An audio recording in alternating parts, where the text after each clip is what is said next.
Hello, my name is Dante Renee, and welcome to the 10 Room Bizarro YouTube page where I talk about films that I believe need to be talked about more. Like tonight's film, this is 1988's Assault of the Killer Bimbos.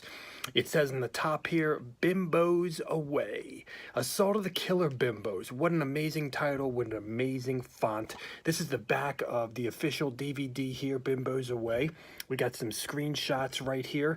And this is actually put out by Surrender Cinema, which is part of Full Moon Entertainment. So Full Moon Features, this is actually put out by Full Moon right here. You can see the Full Moon logo right around there, okay? Here's Assault of the Killer Bimbos. You know, this is a film that I think I recall was getting some play on late night cable TV in the early 90s. And I do not know about the theatrical run of this film whatsoever. I don't know if there was much of one. I really don't know what was going on. But this is such a great movie right here with a title that you just won't see nowadays, getting out there. And this is Assault of the Killer Bimbos. So Empire Pictures actually presented this film. It was a Titan production. And the interesting thing is that the screenplay was by Ted Nicolau. I think that's how you pronounce his last name, Ted Nicolau, who I believe directed Subspecies, as well as I think he was involved with TerrorVision also, but he definitely has some ties to Full Moon Entertainment, definitely Empire Pictures. So it's really interesting that he did the screenplay to this. And what's really interesting also is that it was directed by Anita Rosenberg. It was directed by a woman. And actually, as I looked at the closing credits of this film, there were a lot of females in the crew for this film. Now we have the main three girls of this movie. Now the top girl right here, the blonde, love her. You'll recognize her from, I believe it's Friday the 13th, part 7. Her name is Elizabeth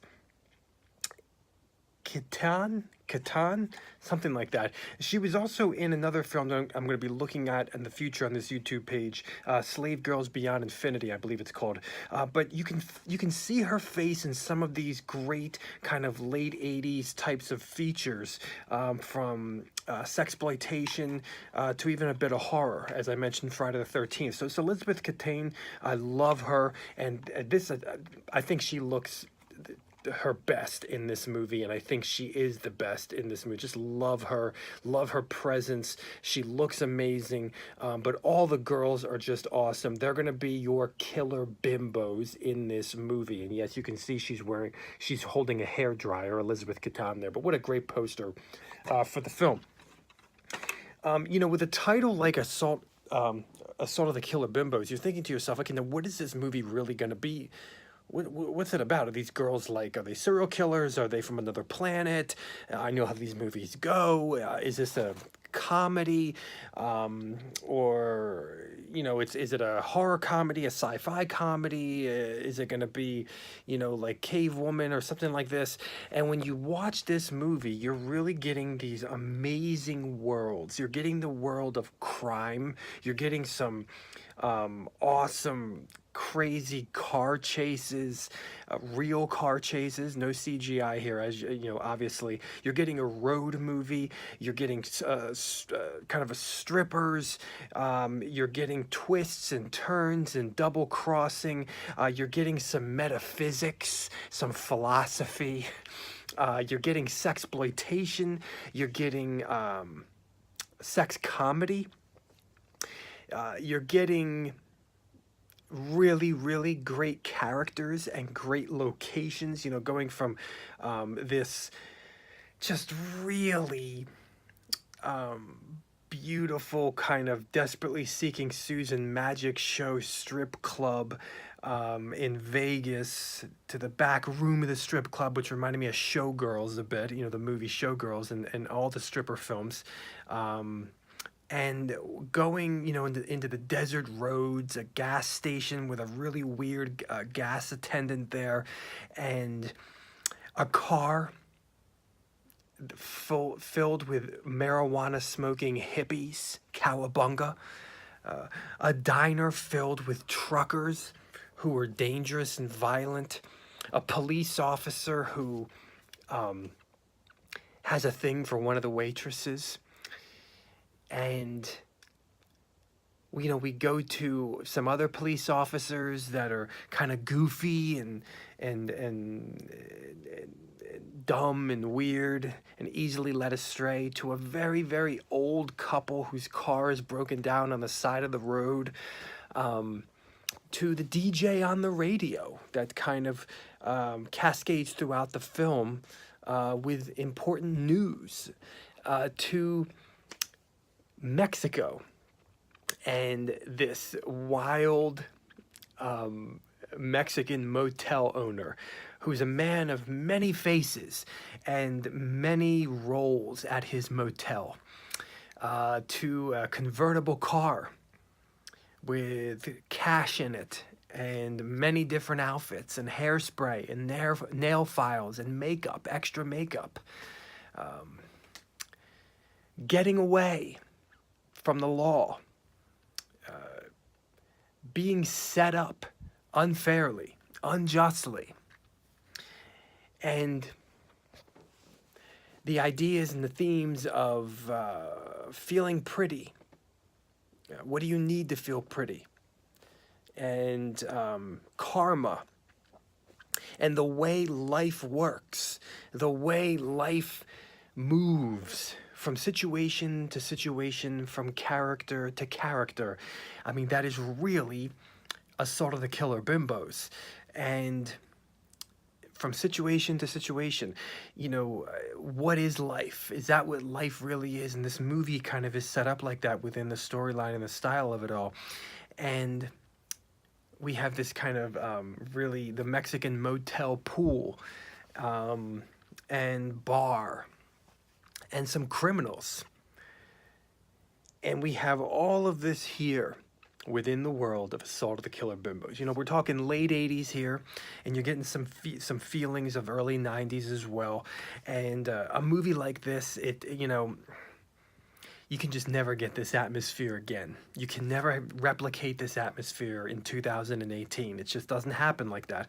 And a movie like this just has those late night sleepover vibes, cable television, sexy. There's humor. There's even some goofy sound effects in here as well for certain characters when they're hitting each other. But there's also exploitation and a bit of darkness. It's a little bit of darkness, but lots of light amidst it all, and cops and all different characters. And did I mention before it's sexy? Yes, it's all there. The three girls in this film, we have kind of three different characters here, and actually the way they become three is also the way life moves. Now, I don't know if you've ever seen on my Instagram page, I believe I have a photo of the soundtrack album for this film. And interestingly enough, at least from what I can recall, the soundtrack album for this film on vinyl, I haven't seen it on cassette, but it was probably released on cassette and vinyl. It's pretty easily available, the soundtrack on vinyl here. And is it worth getting? What is the soundtrack to this film? The soundtrack is amazing. If you love 80s pop funk type music that is mostly female singers with amazing choruses that just make you feel the way this movie wants you to feel. Late 80s, late at night, popcorn, sex, exploitation, comedy, road movie, fun. You just get those vibes. The soundtrack is chock full of songs. We have a lot of songs on the radio from the soundtrack, but then we also have a lot of score in the film. And the score runs the gamut of that 80s pop, but it also goes into some 80s kind of rock vibes. And we also have some country. We also have some surf music. We also have some Mexican music. We also have some elements of darkness in the score a bit. on a lone drive in the desert at night on a desert road with nobody around. There's some talk of UFOs. And the conversations of this film are just excellent because we have just wildly absurd, weird conversations, one involving UFOs and being naked. And there's such a fast pace to this film because its characters, in its environments and its different places, and not properly understanding a Mexican motel owner. And he is talking to you in a different way and understanding you differently, and thus the fun begins. There's lots of music in here, lots of score in here, and also, as I mentioned, goofy sound effects for certain characters as well. When you look at the style for the film, most of the film is in the daylight. And we have I can recall one kind of really fun swipe, fade, screen swipe. I can only remember one. There's this amazing montage where the girls are putting makeup, kind of getting dressed up and putting makeup on Elizabeth Catan's character in particular, in the desert, in the middle of nowhere. This amazing montage with great music, great shots up close of their faces, and just synced up so well, just looks so great, really like an 80s music video. There's action in here, for people who want action.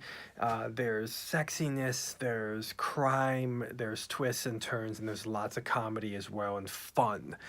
You're getting it all here. Now, interestingly enough, it says in the back of the movie that this movie is not rated.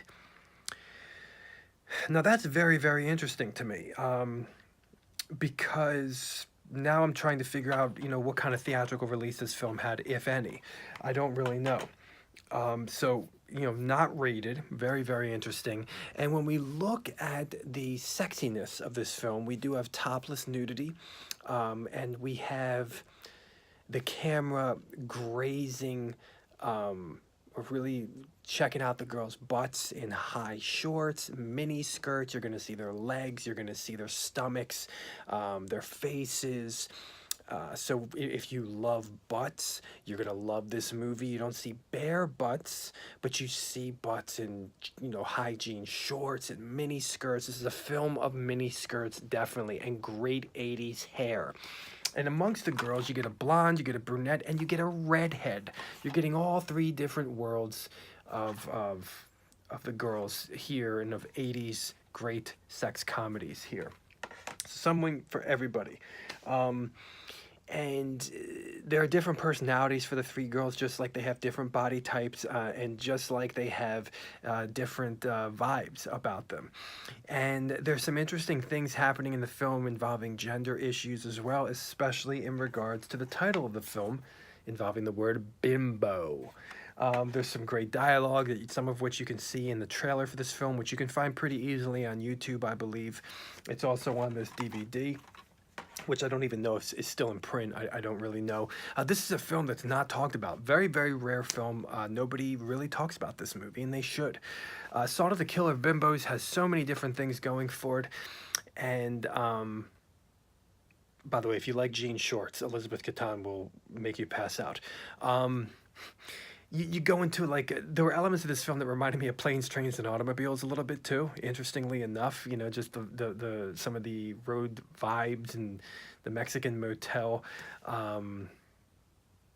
Just great stuff. Here it is, folks, 1988's Assault of the Killer Bimbos. There it is, folks. Thank you so much for watching. Where I talk about these films that I believe need to be talked about more. Please feel free to check out all my other reviews on this page, and also please feel free to check out my own personal films at youtube.com/poopy, Poopy, diarrhea. Thank you so much, and good night.